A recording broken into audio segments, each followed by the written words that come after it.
cautiously to the hospital. The man she had helped was sitting up, smiling. "My daughter," he said.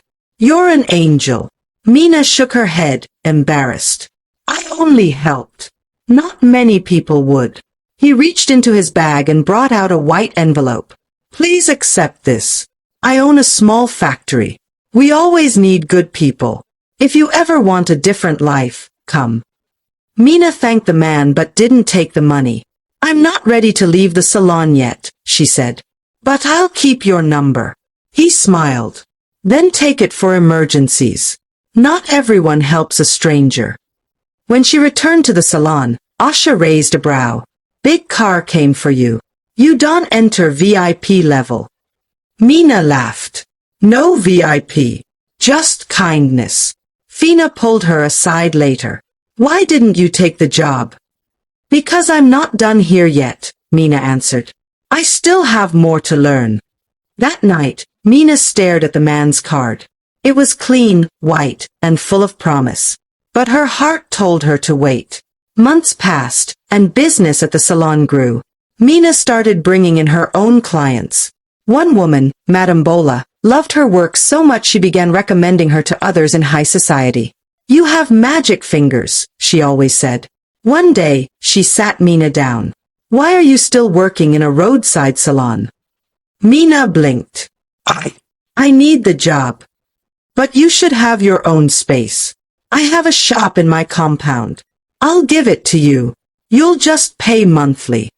Mina was speechless. "Me? My own salon?" "Yes. Come and see it." When Mina visited, she gasped. It had mirrors, chairs, and a proper sink. It felt like a dream. Back at home, Mina and Fina stared at each other in shock. "Are you going to take it?" Fina asked. "I don't know," Mina said. "I'd need money to start." Fina smiled. "I've been saving too. Maybe we can open it together." "You'd leave your cleaning job?" "Yes. I want to do something that gives me joy." The next day, they met Madame Bola and signed a simple agreement. The shop would be theirs in 2 weeks. Asha was sad but proud. "Go and shine, my girl.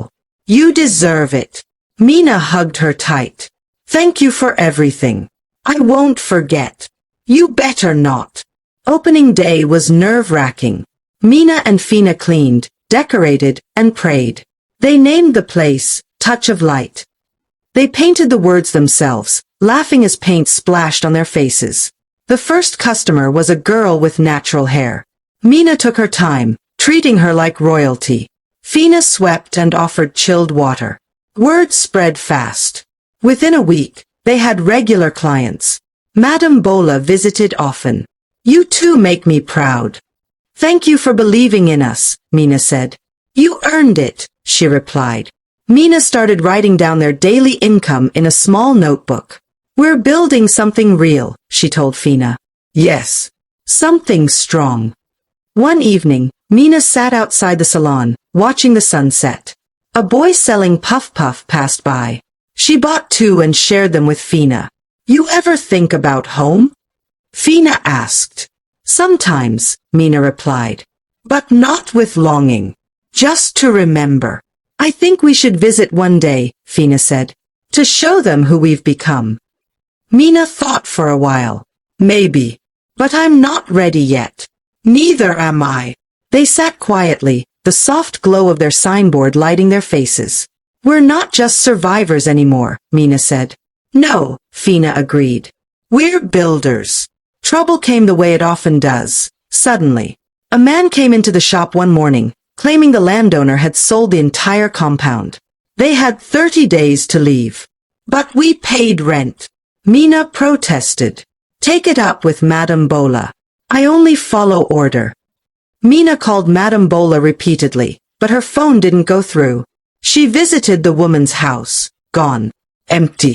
Just like that, their dream was hanging by a thread. "I don't understand," Fina said, holding her head.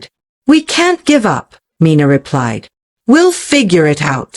"But where will we go?" "Anywhere that will take us." The next day, Mina visited Duma and explained everything. That Bola woman done run, Duma said, shaking her head. But you go survive again. You always do. I'm tired of surviving. I want to grow. Then grow with pain, Duma said. Even trees bleed when you cut them. Mina sat quietly for a moment. Do you know anyone who has space for rent? Maybe. I go ask around. 2 days later, Duma called. Come. I get one place. Not fine, but steady. The room was behind a small kiosk. No mirrors. No tiles. Just space and walls. We can make it beautiful, Mina said. Fina stared at the empty space. It looks like a storage room. It will become a salon, Mina said firmly. They worked day and night. Scrubbing, painting, fixing. Duma helped. So did some of the market women who knew Mina's story. One even said, you gave me free hair oil once. Let me return the favor. The first week, only 2 customers came. By the 3rd week, it was full again. It's not the walls, Fina said one evening. It's the hands and heart inside. Mina smiled. Then we have everything we need. One afternoon, a woman came in with a baby and tears in her eyes. Please, she begged. I don't have money now, but I need to look good for a job interview. Fina looked at Mina. Mina nodded. Sit down. Let's make you beautiful. They washed her hair, braided it neatly, and gave her a light touch of powder. The woman cried again, this time with joy. 2 weeks later, she returned with 2 other women. I got the job. I told them about you. From that day, Mina's salon became more than just a business. It became a refuge. A local journalist heard about their story and came to interview Mina and Fina. 2 young women rising from nothing, she said. What do you want people to learn from your journey? Mina thought for a moment. That you can start from pain and still build joy. That even if nobody believes in you, you can believe in yourself. The article went viral in their town. People from Norca saw it. And Mina's mother called. Mina, is this you? Mina froze. Yes, Mama. It's me. Silence. Then a soft whisper, I'm proud of you. Tears fell before Mina could stop them. After that phone call, Mina sat still for a long time. The word proud from her mother echoed in her ears. It felt like a gentle rain after years of drought. Fina sat beside her, watching. Was that? Mina nodded slowly. Yes. My mother. And she said she's proud of me. Fina hugged her tightly. You deserve that and more. I don't know how to feel. Let it sink in, Fina said softly. Let it wash away the old wounds. That night, Mina finally cried. Not from fear. Not from pain. But from release. She was no longer trying to prove anything. She was finally seen. Mina's name started spreading beyond the neighborhood. Local organizations began inviting her to speak to young girls. She would sit before them and tell her story, not as a perfect person, but as a real one. I came with a bag and nothing else, she often said. But I never lost my courage. Girls asked questions. Some cried. Others simply stared, hope rising in their eyes. I want to be like you, one whispered. No, Mina replied gently. Be better than me. Be strong but be free. She never asked for applause. But after every talk, people stood. Not for her beauty, but for her bravery. Fina also began to shine. She started a small side hustle making natural oils and hair cream. Customers loved it. You're gifted, Mina told her.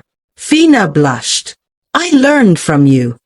No, Mina smiled. You found your own strength. Together, they rebranded the salon. New paint. A small signboard that now read, Touch of Light and Roots. We're growing, Fina said.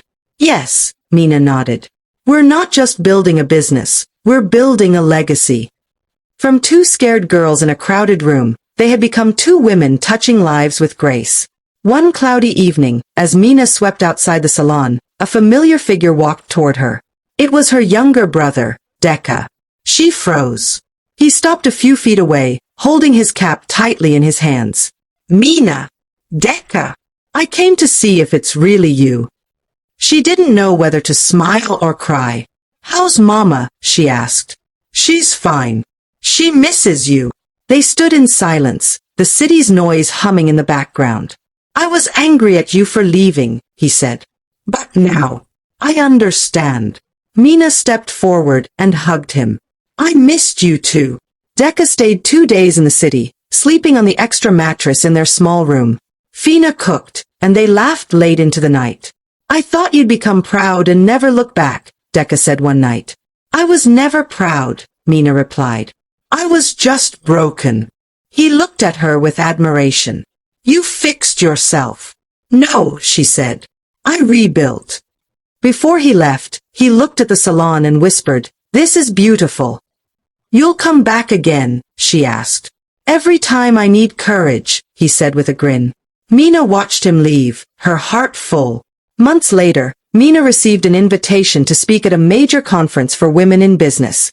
It was a big deal. Government officials would be present. She almost said no. I'm not ready for all that, she told Fina. Yes, you are, Fina said. You've faced worse than microphones. The day came.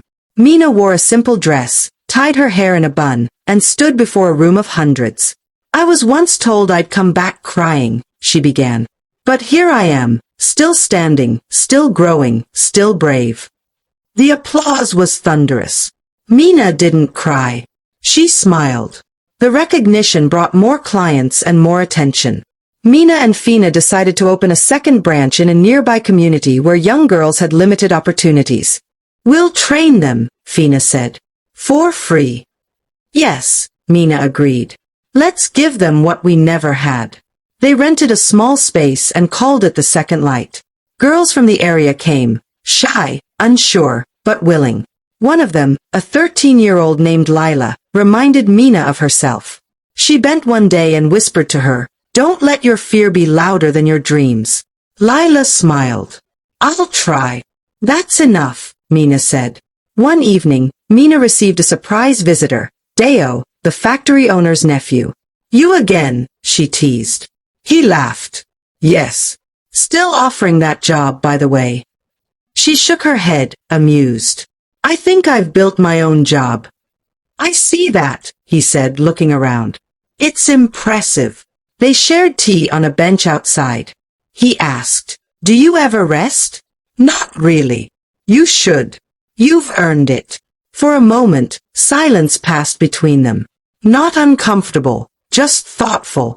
I'm proud of you, he said quietly. Mina looked up. Thank you. It was nice to hear those words from someone new. Deo started visiting more often. He helped with planning events, connecting her to other professionals, and even brought his sister to braid her hair.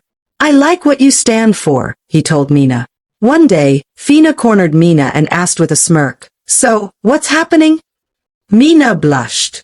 Nothing. We're just friends. Friends with soft eyes, Fina teased. Mina laughed. Let's just take one day at a time. But in her heart, she began to wonder, could love be part of her story too? She had always thought love came with pain. But maybe this was different. They went for walks in the park, shared roasted corn, and talked about dreams. Deo was kind, patient, and never rushed her.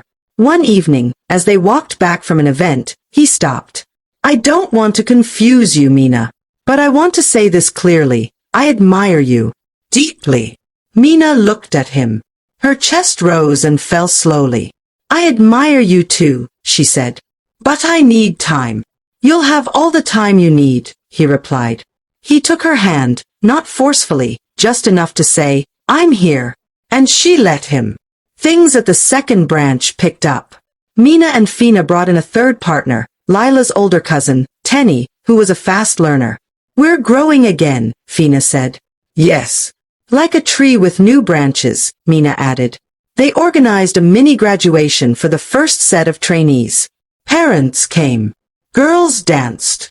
There was food, music, and speeches. Mina stood before the crowd. This is what courage can do. It doesn't just save your life, it gives others a path to walk. She looked at the girls. Be brave, even when you're scared. especially when you're scared. Mina got a letter from the Women's Development Center. They wanted to award her with a Community Builder Medal. When she opened the envelope, she burst into tears. "From nothing to this," she whispered. Fina hugged her. From courage to crown. They attended the ceremony in modest dresses. When her name was called, the audience stood. She received the medal with steady hands and a quiet heart. Afterward, a reporter asked, "What's next for you?" Mina smiled. More light. More hands. More hope. It wasn't just her story anymore. It belonged to every girl who needed to believe again. Back in Norca, stories of Mina's success echoed louder than before. Her mother started telling neighbors proudly, "That's my daughter. She runs 2 salons." People who once mocked her now told their own girls, "Be like Mina." One day, a letter arrived. "Mama is sick," it read. "She needs you." Mina didn't hesitate. She packed a bag and took the next bus. As she sat by her mother's bedside, she held her frail hand and whispered, "I'm here." Her mother smiled weakly. "You made me eat my words." Mina replied, "You gave me my fire." They both wept, old wounds slowly healing. Mina stayed in Norca for 3 days. She visited her childhood home, the empty compound, and the woman who once told her, "You'll fail." This time, the woman said, "You were always stubborn. But maybe that saved you." Back at the bus park, Papa Caro waved at her. "You did well, girl. You made Norca proud." Mina nodded. "Thank you for always being kind." As the bus pulled away, she looked out the window, no longer angry at the past, just thankful for the roots that made her strong. When Mina returned to Golo City, Fina ran into her arms. "Everything okay?" "Yes," Mina replied. "Mama is better. You look different. I feel lighter." They sat on the salon steps, eating roasted yam. Fina asked, "Do you still dream about leaving the city one day?" "Sometimes," Mina said. "But now, I feel like I belong." "You do. We both do." And they laughed. 2 girls. 2 warriors. 2 hearts that refused to break. Mina's life didn't become perfect. There were still bills, delays, and long nights. But she was no longer just surviving. She was thriving, with Fina beside her, a team of young women rising behind her, and a quiet man named Deo who looked at her like sunrise. She didn't win by luck. She won with courage. She became more than the girl who left Norca. She became the woman who taught others how to rise from nothing and glow. And every time she told her story, she ended it with a smile and one simple truth. Bravery is not the absence of fear, it's the decision to move anyway.